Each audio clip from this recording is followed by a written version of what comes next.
أعوذ بالله من الشيطان الرجيم بسم الله الرحمن الرحيم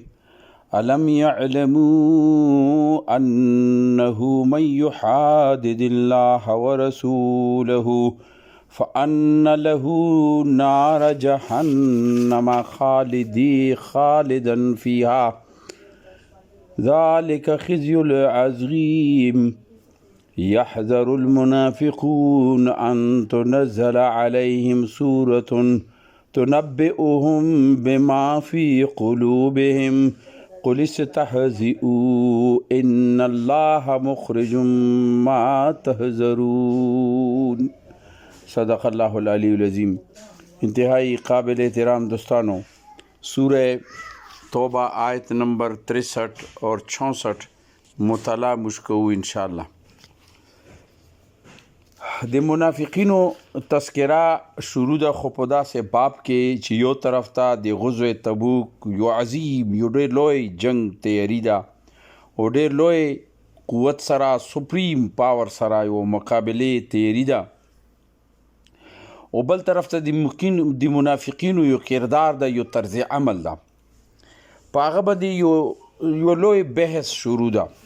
او د هغې هر حرکت باندې خبره کیږي او د دې پاره کیږي چې یو طرف ته موجوده چې هغه ټیم کې کم مسلمانانو هغو ته هم پته ولګي،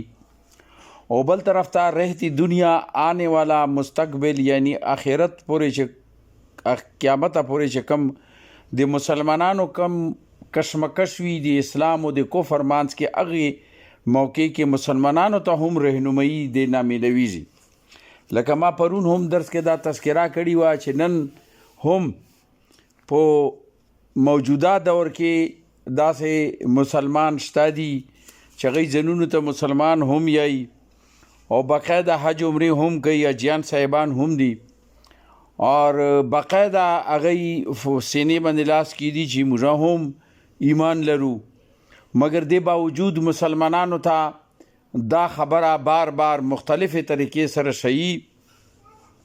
چې وایي دومره لوی قوت سره مقابله موږ چېرته کولی شو، ډېر لوی قوت ته ډېر لوی طاقت ته. دغه صورتحال دلته کې هم ده. ورسره زړونو کې چپه هوه دشمني هغه ټیم کې هم موجوده وه او نن هم موجوده ده. دا چې کوم د اسلام یا د مسلمانانو د پستۍ، د مسلمانانو د کمزورۍ او بل کفر طاقت ته بړوتري ویر کوي، یعنی یو غویر کوي چې وایي خو ډېر لوی طاقت ته هغو سره مقابله نه کوو. در اصل د زړونو کې د اسلام دشمني وي، د مسلمان دشمني وي، مګر دا یو منافقینو کردار ده چې ناست دي مسلمانانو په مجمع کې او په دې طریقې سره دی یو بلې طریقې سره د اسلام سره خپل دشمنۍ اظهار کوي. طرز عمل یې همغه اختیار کړی چې هغه ټیم کې د منافقینو. دلته الله تعالی چې علم یعلمو، آیا دوی ته دا پته نشته؟ الله یې چې دوی ته دا پته نشته، یعنی دا نو هجري ده او نو هجري سره نبی صلی الله علیه وسلم د تمام د دعوتي زندگی چې وه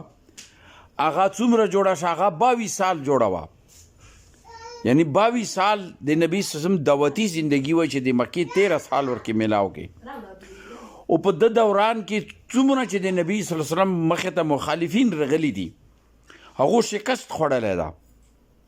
هغو فتح هغو ته نه ده میلاو، هغو ته کامیابي نه ده میلاو، هغه زیر شوي دي، زیر دست شوي دي. لہذا دلته کې الله تعالی دغو منافقینو ته دا در اصل شي یی چې علم یعلمو، دی په دې پوی نه دي، دی اوسه پورې نشو پوی په دې خبرې څه شي انه من یحادد الله ورسوله، څوک هم چې د الله او د رسول سره دشمني لري، څوک هم چې الله او د رسول سره بغض لري، یحاد چې دا بغض ته یایي، عداوت ته یایي، دشمنی ته یایي، لړۍ ته یایي، جګړې ته یایي، چیرن جګړه ستی، بغض ستی، کینه ستی او د زړونو کې بغض وي وو، یعنی دغه منافقینو بغض او کینه وه. ځکه چې دی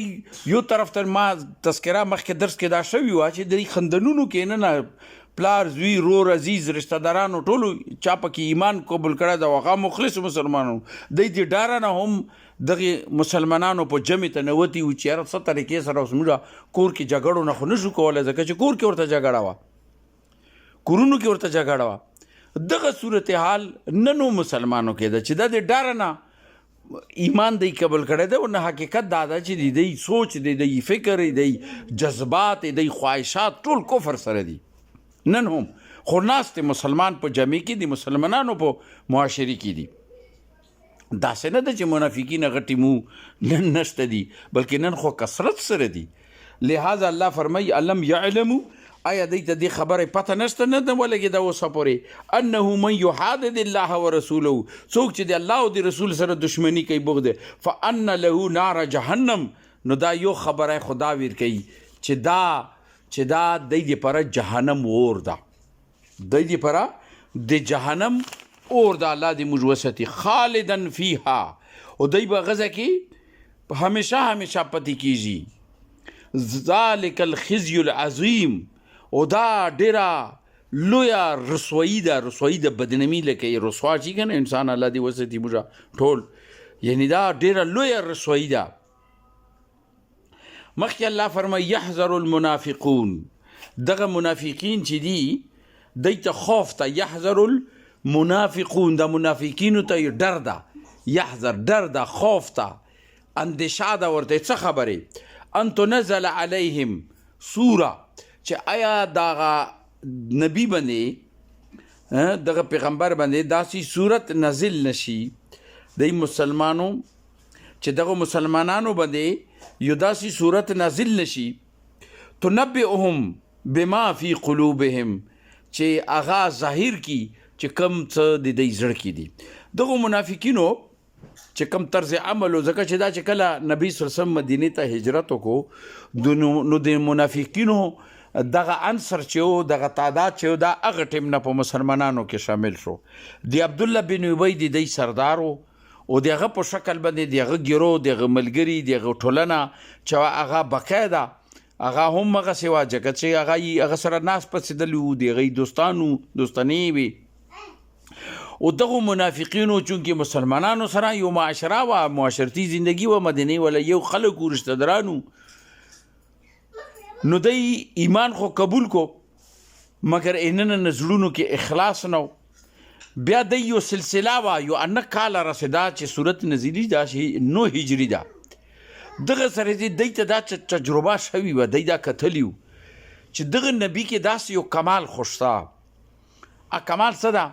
چې ده ته پته لګي کله به هغوی په دغه اظهار کې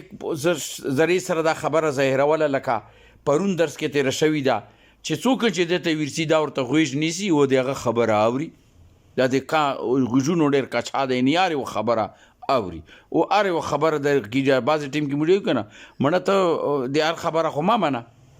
نو دغه سي نبی صلی الله علیه وسلم بری کې دی دا رائے وا چې دا د هر چا خبره اوري ورسره بل شکل بداو چې دی بدا وی چې یاره دیا خو داخله دا مسلمان عام چې دی خبر رسي یا د سره داسې ذرایع شته چې هغې ذریعې سره دته پته لاګي د موږ د طرز عمل موږ د منزلسونو موږ د خبرو پته لګي او ظاهره خبره ده الله تعالی په قرآن کې ځای په ځای دا آیات نزلولو او دی ګوته خو به نه کېشله داسې بلو خو داسې اظهار به کېدو هغه وی چې چور کې داړي مې تین کا نو دی ته به دا پته ولګي چې دا خو ما طرف ته اشاره ده ویلي چې زړونو کې خدای غلو نو دغه کې الله تعالی دی هغه خوف چې دا یعنی دی چې کوم حرکتونه په د دوران کې کولو د غزوه تبوک په دوران کې هغه ټیم کې دی ته دا خوف وو یو طرف ته خدای هغه جنگ نه ځان بچ کولو ځکه چې دی زړه کې چې خو تیار مرګ ته روان یو بل طرف ته دی دا خوف وو چې چونکې دغه خوف چې موږ زړونو کې دا خو به دی وقتاً فوقتاً د خلونه ظاهرېدلو منځلسونو کې نو هغه منځلسونو ولا خبرې چې دي ابو وقتاً فوقتاً نبی صلی الله علیه وسلم ته هم رسېدی او دی ته به دا اندازه وه چې کچېرې موږ د پرون منځلس وکړو د بل ځای چې کوم منځلس وکړو د پلنکي ځای کې چې غږېدلي وو چې ته دا خبرې ونه رسي او یا دته داسې صورت په نازل نشي ځکه چې مخکې داسې صورتونه نازلیږي او داسې چې موږ دغه سچویشن چې دا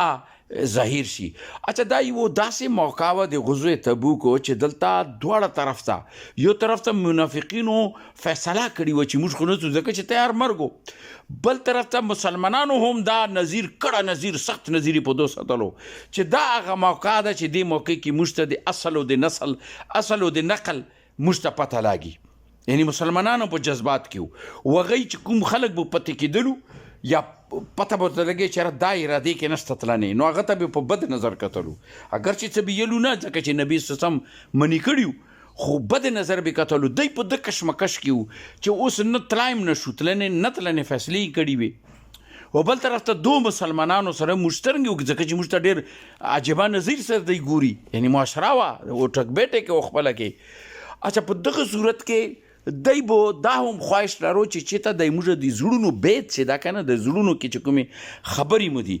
دا ظاهرې نه شي او دی ته دا پته وه چې نبي صلی الله علیه وسلم ته اکثر بیشته دا نه مخکې دی تجربه شوې وه اگر چې ایمان خو نه لرلو خو دا ایمان خو ضرور چې ده ته پته لاګي د سره داسې څه قوت شته چې دا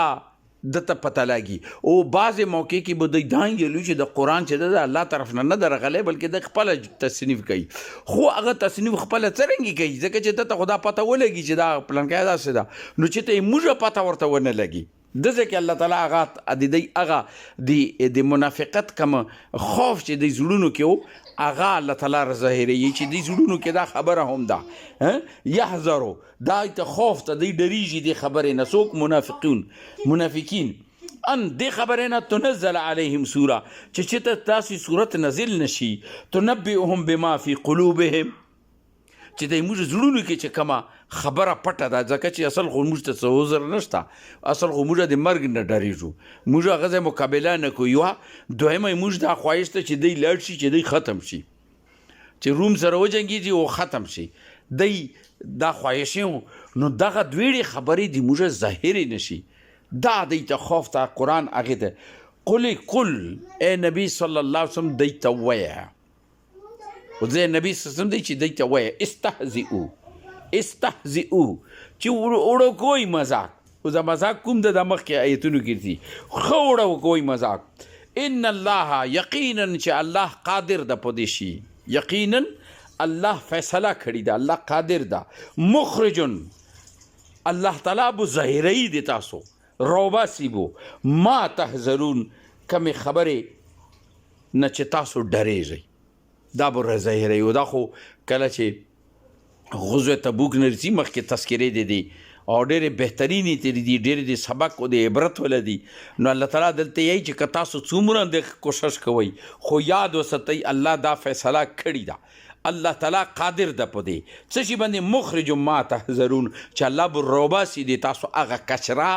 هغه ګند چې کوم نه تاسو ډارېږئ چې یاره دا ظاهر نشي الله دې موږ ته قرآن فهم راکړي دین فهم راکړي دې په مطابق عملی زندگی انفرادي اجتماعي موږ ته جوړونې توفیق راکړي رب کریم دنیا بھر کې اسلام ته غلبه ورکړي کفر مغلوبه کړي او د کار خیر کې موږ ټولو ته خپل حصې چونې توفیق راکړي رب کریم موجوده کشمکش کې چې تکې د اسلام او د کفر په درمیان کې رب کریم اسلام ته فتح ورکړي مسلمانانو ته فتح ورکړي مسلمانانو ته اتحاد او اتفاق نصیب کړي د اسلام په بنیاد او د قرآن په بنیاد دیتا متحد ہونے کی توفیق ورته ورکړي رب کریم د کفر په مقابله کې مسلمانان یکی وکړي او د کفر کمی منسوبي چې دي چې مسلمانان خپله کې اخطا شي د مسلک په بنیاد د زبان په بنیاد د وطن په بنیاد د رنګ په بنیاد د مذهب په بنیاد یعنی مذهب نشته په اسلام کې خو دی جوړ کړی د مذهبونه اسلام خو یو دین ده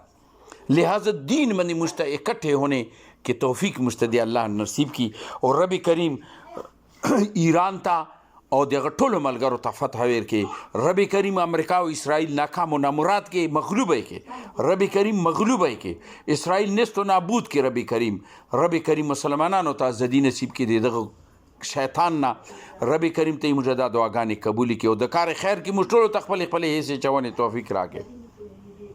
رب کریم بیمارانو ته شفا ورکړي، بېروزګارو ته روزګار ورکړي، چا روزګار د ټولو ته روزګار کې برکت واچوي. رب کریم د آخرت تمامو تکلیفاتو نه موږ وساتي. نبی کریم صلی الله علیه وسلم شفاعت قربت حوض کوثر نه موږ ته اوبه نصیب کړي. جهنم نه مو وساتي. پول صراط په لارې موږ ته مور پلار ته خویندې وروڼو ته عزیزانو ته دوستانو ته رشته دارانو ته اولاد ټولو مسلمانانو ته خپله روشنۍ نصیب کړي. اللهم صل وسلم علی عبدک ورسولک وحبیبک سیدنا محمد نبی الأمی وعلی آله وصحبه وبارک وسلم. وآخر دعوانا الحمد لله رب العالمين.